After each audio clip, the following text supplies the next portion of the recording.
everyone, to the SmashPod this week. I'm here with my co-host Chris. First week of the playoffs. Regular season's over. It's long 18 weeks, but it's over. We're now in the playoffs. Yeah, what are your thoughts? Lots of thoughts. Our players care about still playing, competing, winning money, having fun, being their friends. You and I, Haibo, are in a blood sport right now because this weekend, True. your Eagles, my 49ers, play in the first round. So where So where, where are we let's gonna do watch it? predictions real quick. How much do we both think the 49ers are going to win by? -10. This is why you never do shtick with a man from Harvard. I'm trying to make fun of him, and he outsmarts me and gets a better answer. So. I mean, honestly, like it's like both teams know each other well. It's going to be a great game. I just think, homerism aside, I just think the injuries are. I mean, it's just tough. It's a tough. Now that being said, Philadelphia seems to have three plays that they run. So, maybe you don't need any defense if all you have to do is stop the same three plays because Pachulo can't scheme up anything other than, runs up the middle. That being said, Seattle did run for like 160 yards last week. So maybe runs up the middle are enough, but it's it'll be interesting.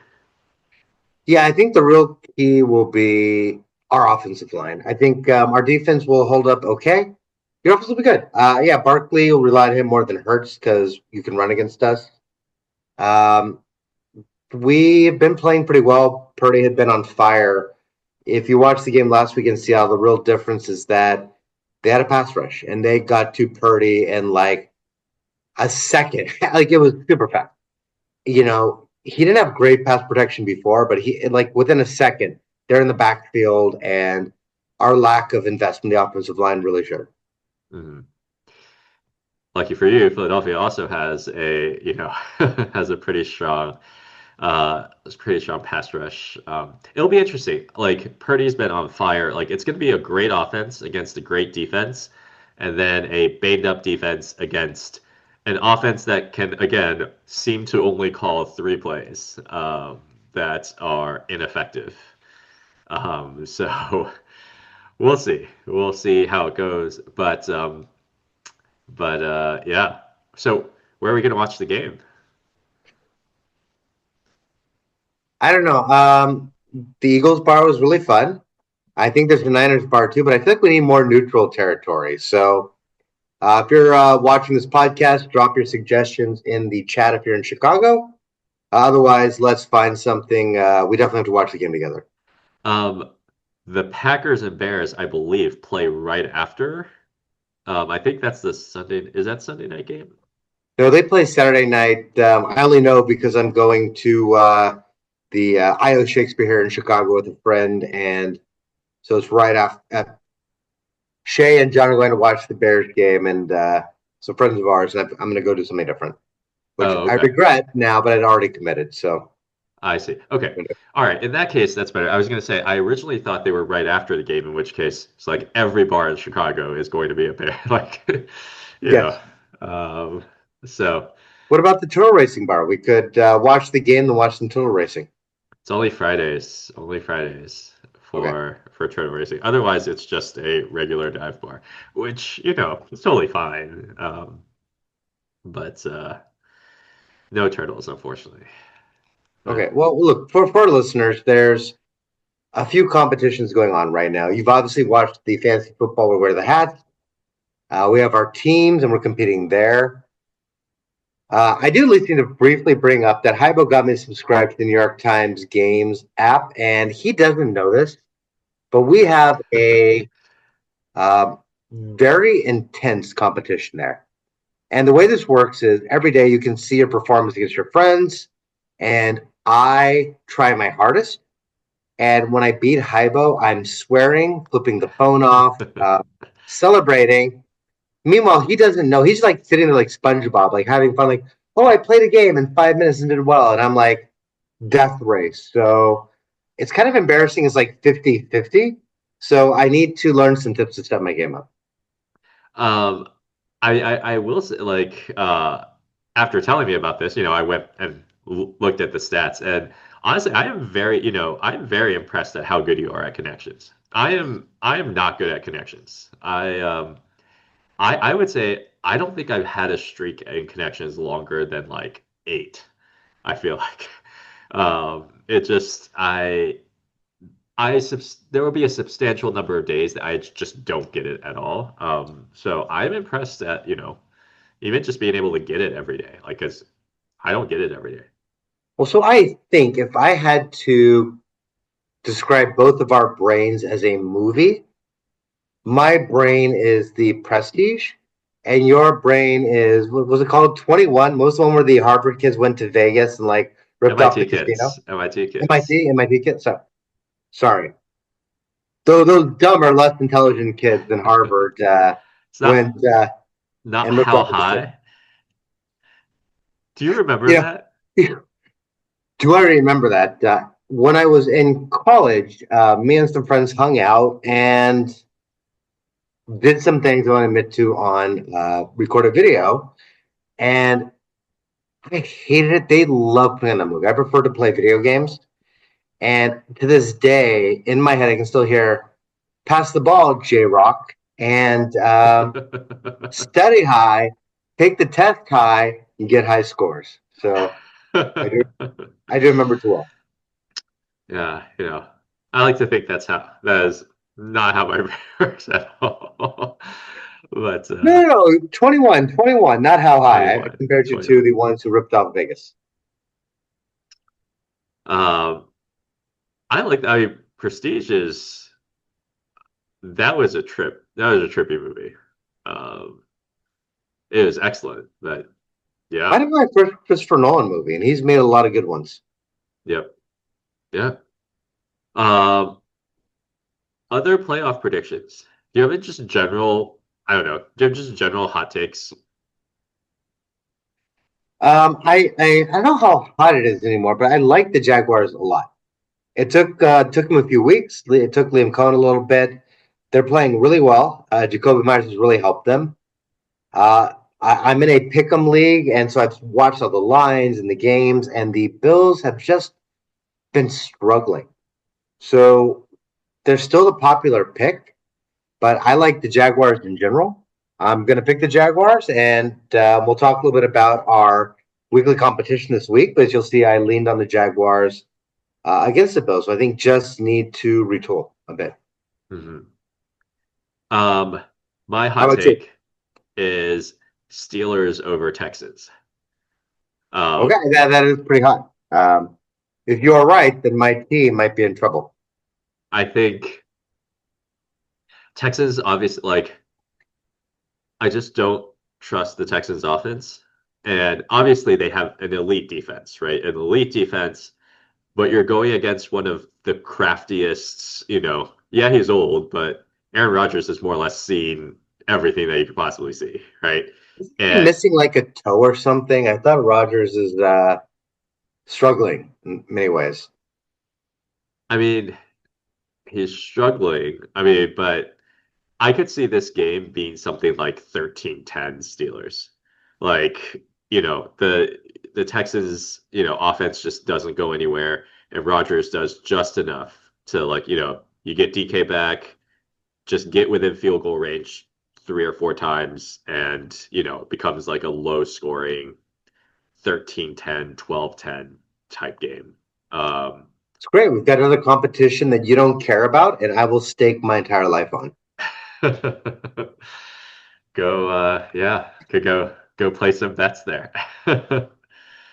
um, you want to set a lineup for this week and see Let's do see it. kind of what we have. Um, all right. Well, let's see here. So, here is your no, this is mine.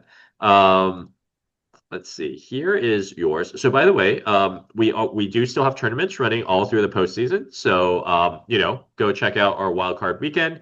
Um, if you are playing any of the postseason tournaments, Tournament of the Champions that we are doing, or one of our partners, FSAN, I believe, have a few postseason opportunities as well.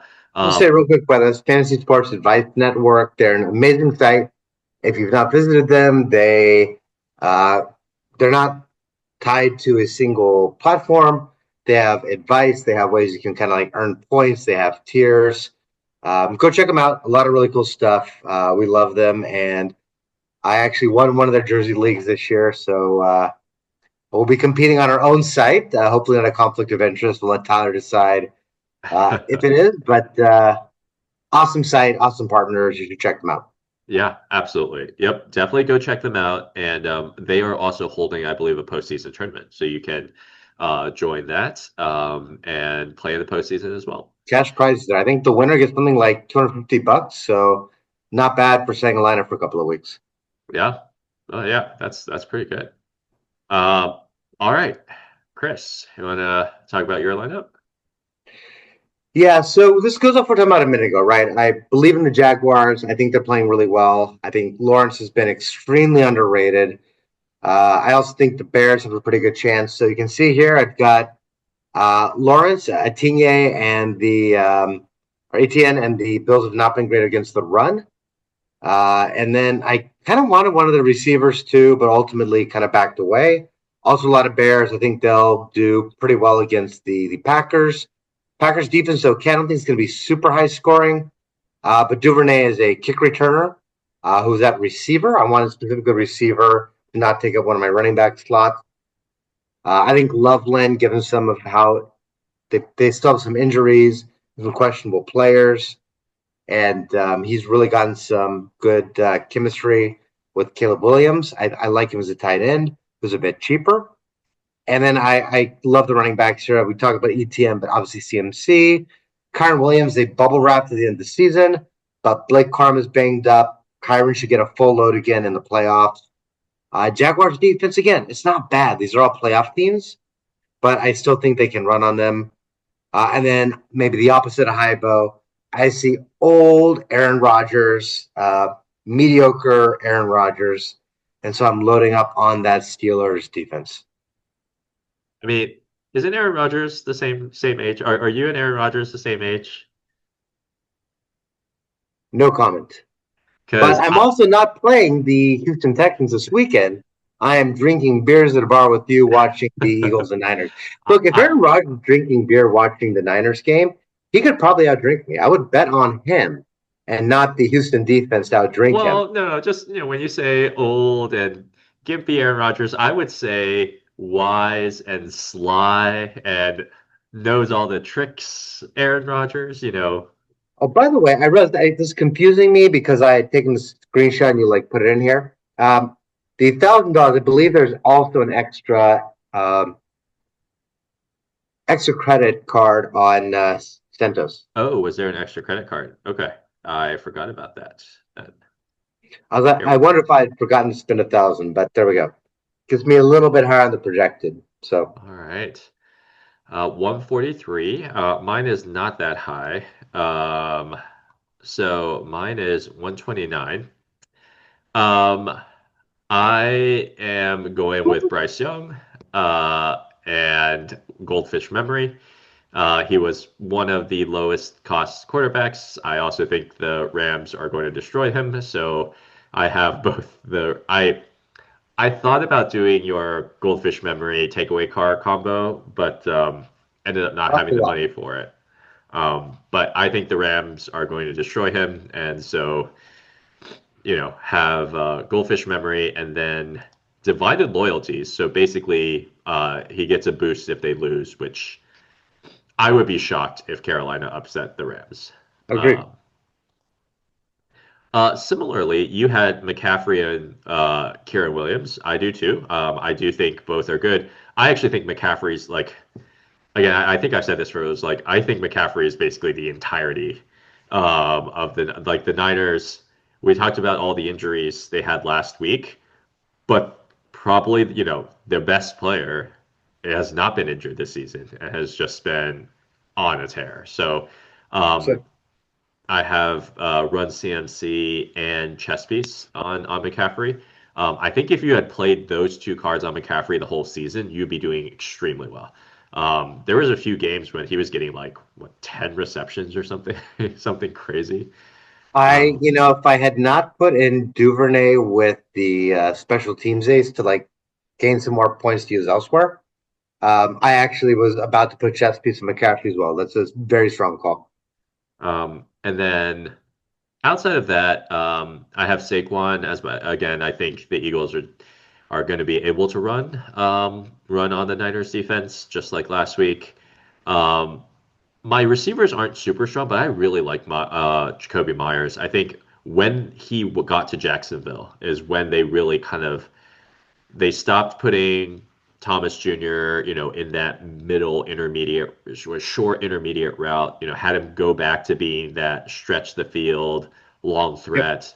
Uh, Parker Washington and Jacoby Myers just has been tearing it up. So I agree. really like that.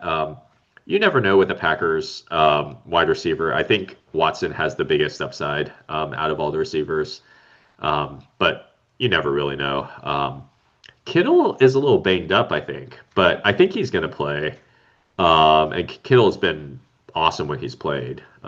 He has been. You guys are just so good against tight ends. He made me. I like him. I think he'll be good. Before the cost, he made me a little bit nervous. Yeah, yeah. Honestly, there weren't. I didn't love any of the No, tight the ends Titans are really. really rough this week. I went through the same thing. Henry against the Chargers is tough. Maybe Goddard against the Niners if he plays questionable. If he plays, which he should, if it was the playoffs. But given like even Bethune being out, yeah, Schultz against Pittsburgh was rough, and it just gets Kincaid may not play. It is a Yeah, very rough tight end prop. That's why I went for Loveland. I feel like against the Green Bay, he's a little bit cheaper at least, but yeah, no, I can't argue. I totally get why you're doing Kittle. He's probably the best tight end in terms of talent. I just you save money at quarterback to get Kittle, and I save money at tight end to get Trevor. yep. And then I like Kaimi. I just call him Kai. I call him Kai Kai. forever. Um, Kai. Wonderful Yeah. name. One of our best friends, mutual best friends, has a baby named Kai. So shout out to Kai if you're watching this 10 years from now. Named after this guy? No, actually named after me. Believe it or not.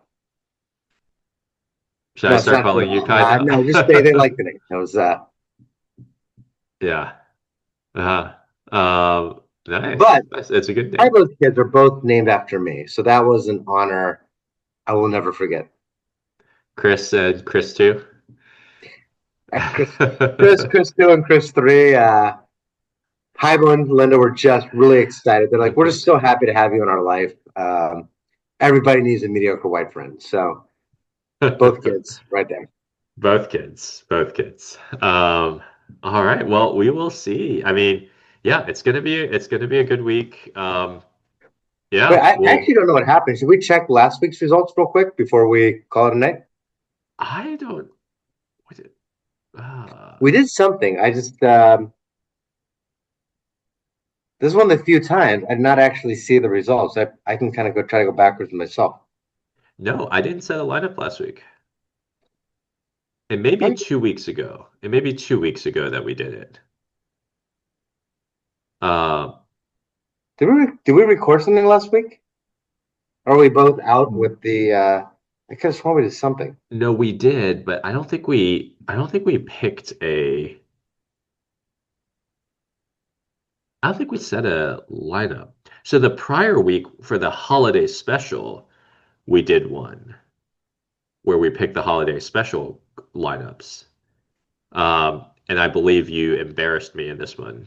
Uh, Fair I enough. I believe it was like 160. I think you had like 160 or something. Um, and but yeah, I don't think we had one last week. So yeah. We will All see right, for this week. any parting thoughts for the playoffs then? Actually, sorry, different topic. Before we call it a night, any thoughts on the Trey Young trade as a basketball fan? Um, I mean, good for Trey Young. If Atlanta didn't want him, like he's going to a situation where obviously the Wizards are not great, right? But he's going to be the lead guard. He has some good young talent. Sar and who's their other guy that's been pretty good recently? Counting. Yep. And like I think they're going to give him an extension. I assume he's going there because they are also going to give him an extension. So by and large, good for Trey Young. I thought Atlanta got nothing. I am shocked. Like if you told me that like essentially they got $30 million in expiring contracts, right? That's basically it. But yeah, I mean, Trey's expiring too, right? Because he didn't get his extension this summer. But he Or is has he a next like a year? 50 million player option though. Okay, So just one more season. Yeah, they saved some money. I was a little surprised. I mean, it's one thing to say they didn't get draft picks from the Wizards, which doesn't surprise me, but like McCollum was kind of past his prime already. I mean, maybe has a little gas left if he goes to a good team, but he's like an off the bench six man kind of at best on a winning team. And then Kispert is just like a contract. So I was a little bit surprised they didn't manage to at least get some useful talent back from somewhere. yeah, I mean any picks, like a second round, like anything. I am shocked that they basically got nothing back. Yeah, Um, it's like addition by. So maybe the second question is, what do you think this means for the trade market? Whether it's like Kaminga, Anthony Davis, Zach Levine. Is this a very specific to Young and his contract, or is this a sign that if you remember a couple of years ago, where like the big trade was like Aaron Gordon to the Nuggets, and he got like a second round pick. Like it was shocking. Like no one wanted to give up anything. Do you think we're entering another one of those seasons? so that's an interesting question. I think it's yes and no. I think it's yes and no in that with the new salary cap aprons, I think teams are they're just a lot more cautious than they have been in the past. That being said, I think part of this and the reason they're doing it for salary in a way is I think it's setting up Anthony Davis, if anything. I Really? think it's In setting Atlanta, up they're going to trade Anthony for him. Davis to Atlanta, um, if I were to guess. So I actually think it's good for Anthony Davis, but I do think just overall, I think people are just a lot more. I don't know. In some ways, I feel like the pendulum has almost swung too much the other way of like people are now overvaluing draft picks, Absolutely. um, as opposed to, Constant cycle, right? yeah. Like if you have a good player that, and for all his deficiencies, like Trey Young basically took an Atlanta team that hit who was his number two? Kevin Horter was his like number two on that team. Like a Yeah, team where Clint his Capella was pretty good back then, but I know what you mean. Yeah, that to the Eastern bubble team. Conference Finals, right? Or they took the Celtics to 6 games. Like, you know, he's a good player. You could talk about his defense and True. all of that, but like, you know,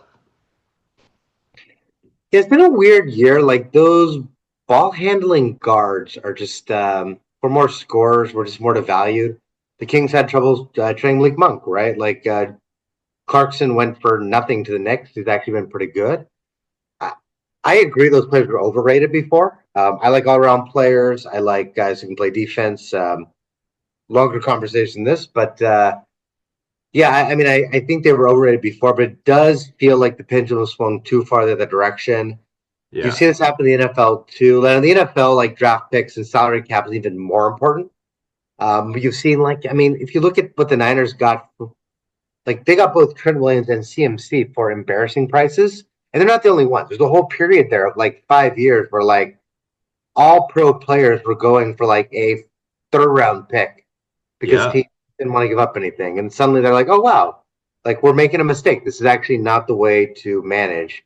I think the pendulum will swing again. But yeah, just an interesting first domino, which especially this early. You'd think a team wouldn't be desperate. So usually the trades that happen this early are like great trades because it's like, okay, we don't even need to negotiate more because it's so amazing. Yeah. So an interesting first one. I mean, I think it was a great trade for Washington. Yeah, oh, for Um, Washington, yeah, they're like, let's do yeah. this. For Atlanta, Part of me also thinks that Atlanta was just trying to do Trae Young a solid too. Like he's been the face of the franchise. He wanted to go. I mean, I'm sure part of it was Washington under the table was like, well, we're going to give you an extension, right? Like there's some agreement that they're going to extend him. And it's like, I want to go to Washington. That's my preferred destination. And so Atlanta just didn't. They're like, they want to do him a solid and set it up in a way where they can get Anthony Davis, if I were to guess. well, I mean, it's one of the things that like armchair GMs don't think about, which is these kind of relationships with agents and players matter in a way that is not the same as fantasy Yeah. basketball. So yeah, it could be. I will say a little hope for Scott Perry and my Sacramento Kings. Supposedly they were pushing to get Trae Young to Sacramento for Zach LaVine. Uh, Clutch Sports represents LaVine. I want to go to Atlanta, and Perry and the Kings were like, no, we're not doing that. We're actually committed to a rebuild, which music to my ears. I hope we go through with. My side note, I'm very curious to see. I could be proven an idiot very quickly, but I've talked to my Warriors friends like me and Kevin for a while. I think that the Warriors grossly overplayed their hand on Kuminga this summer. They signed with a contract. This seemed really big after like just not letting the Kings sign him. Um, and again, like this is where like where you are in your rebuild matters. For the Yep. Kings, chance on Kuminga made a lot of sense. I think we might have talked on a podcast before. Like we're just about to enter a rebuild. We can sign Kuminga to a terrible 4-year deal, right? Yeah. If he develops, and if he doesn't, or if he's just okay, let's just say we get like Cam Boozer or someone in the draft. By the time Boozer's up for his extension, we start to get expensive because you can only sign a 4-year contract. Kuminga will already be off the books. Yep. So it does not hurt us at all to take a chance on Kuminga. The Warriors is a really bizarre move to me, and now they've benched him, and now they're trying to trade him again. It will not surprise me if they basically get the same or less than the Kings were offering, but they've killed half their season towards the end of a potential championship run. Um, Dunleavy could prove me wrong. He might make an amazing deal, but I'm really questioning what they're doing and watching what Trae Young went for. Yeah. I'm wondering if Warriors fans are going to regret how they played things this summer. I would agree with that. I think the Warriors are in this weird, like, which makes sense. I think, like, just the loyalty to Steph and Draymond, and honestly, Draymond more than Steph. Like, Steph is still a really, really good player. Well, it's a Draymond, little bit stuff in the sense that, like with Kobe and the Lakers, the smartest thing for the Warriors, as much as every fan will not want this, the smartest thing is probably to trade him, right? yeah, You're at the end of the run, you're a salary cap mess. If the Warriors were purely thinking, how do we move to the future? How do we get to a championship again as quickly as possible? Again, Dudley will make a brilliant move. I may look like an idiot for this, but it's probably trade stuff, load up on assets, unload other players, and start a rebuild. yeah. But Steph is like Kobe. He's like a lifelong Warrior, probably. And so there's like a loyalty thing where like until Steph's legs fall off, we're going to try to do right by him. And that's very admirable from the franchise, but it's just leading to some awkward situations. Yeah. And it's leading to, like, they can be good, but they can't be good for 4 series in the playoffs. Like, I think that championship window, unless something crazy, like, unless he goes on a Steph, when he goes nuclear, can still more or less single-handedly win, games.